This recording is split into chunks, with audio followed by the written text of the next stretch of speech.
Alright, so I don't like to do sensationalized stories, but I've seen a lot on Facebook.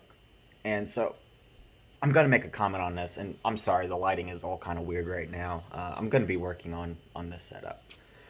But the Kyle Rittenhouse and the i70 trucker. I have his name right here. I'm not sure how to pronounce it, and I hate pronouncing people's names wrong. So,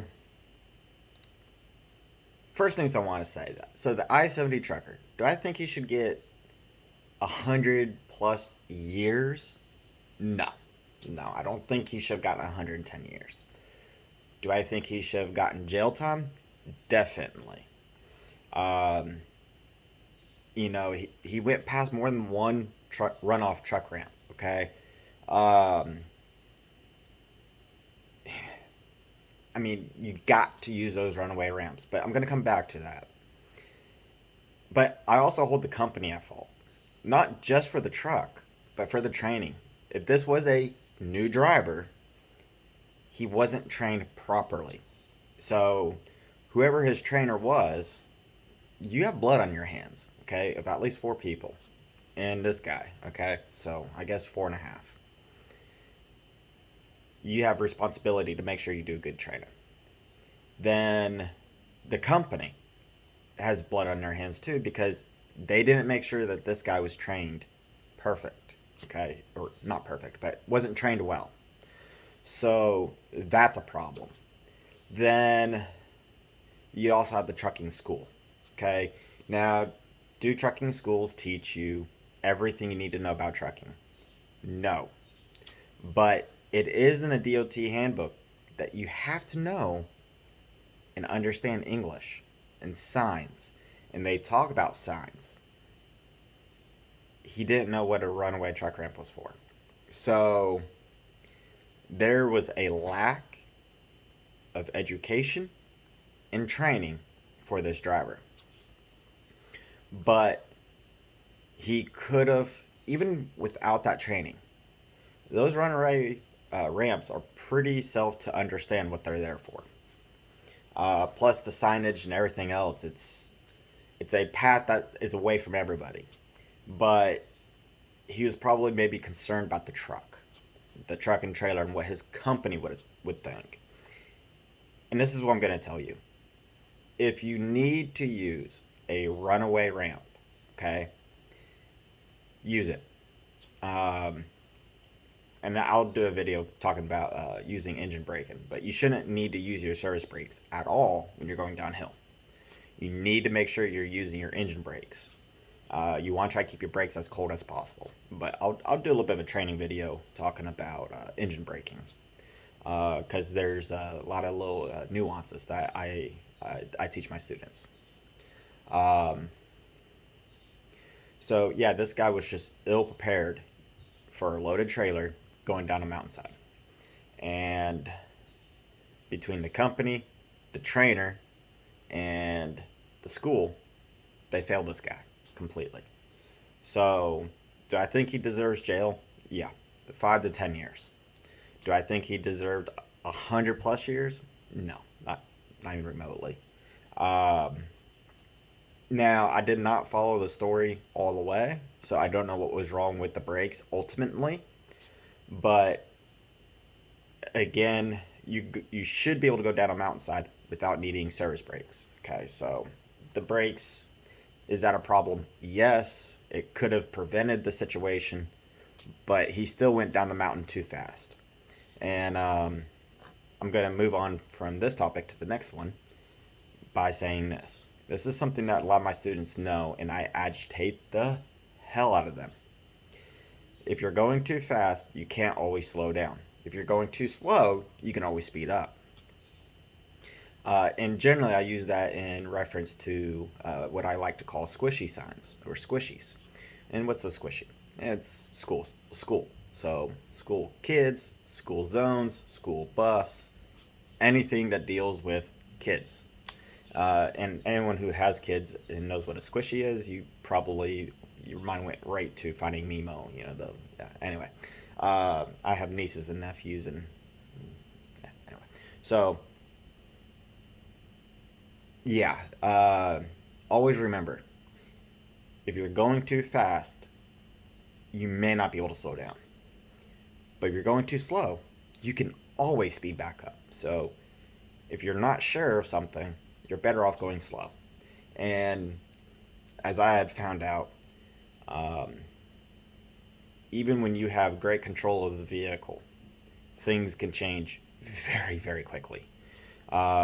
I'm going to have another video kind of coming out here real soon talking about that, but uh, I got into a little bit of a debate back and forth about this.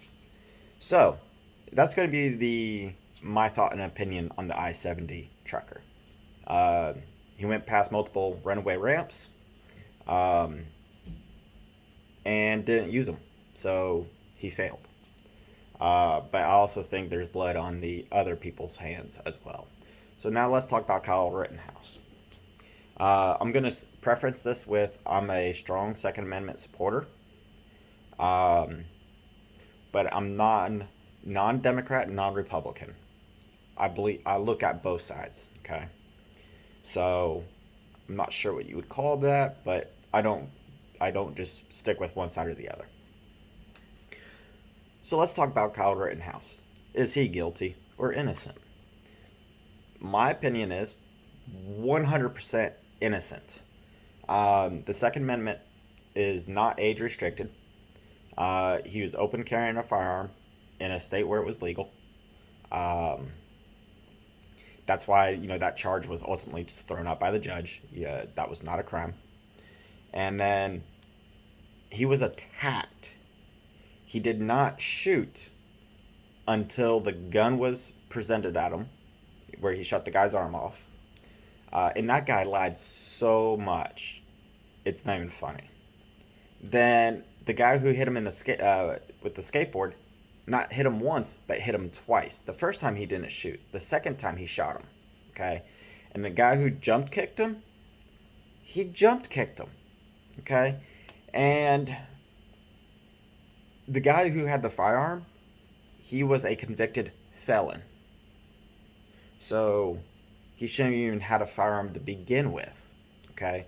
So you guys are all, freaking out on a kid, a 17-year-old person who is legally allowed to have a firearm, but not the convicted felon for assault. Okay? Assault with a deadly weapon, which is why he was a convicted felon, having a weapon. Okay? Or the fact that he lied to the police multiple times. I don't know why he didn't get charged. Even after this court case, I really think he should have gotten charged with something. So, Kyle Rittenhouse, not guilty. Okay? He had every right to be there, just like the protesters. Okay? He only used his weapon to defend himself. And you know what? That's 100% legal. You can be anywhere you want. If you want to be at a protest, you could be at a protest. If you want to be... We don't need to get into these semantics. If you want to be at the protest, doesn't matter what side you're on, you're allowed to be there. He was there. He was assaulted. He defended himself. The i70 trucker, he passed up several runaway ramps. And for me, even though he didn't have the correct schooling, he's still responsible, okay? It's a professional job. You need to know what you're doing.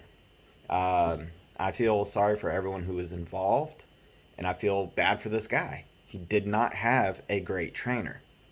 So I don't think he should have gotten murder charges. Maybe manslaughter. Or reckless killing. I'm not an attorney. I don't know all the terms, but I honestly think a much lighter sentence in this case would have benefited. And again, I would say the training company who he went through to get his CDL, the trainer, and the trucking company are ultimately more responsible. or should be financially responsible.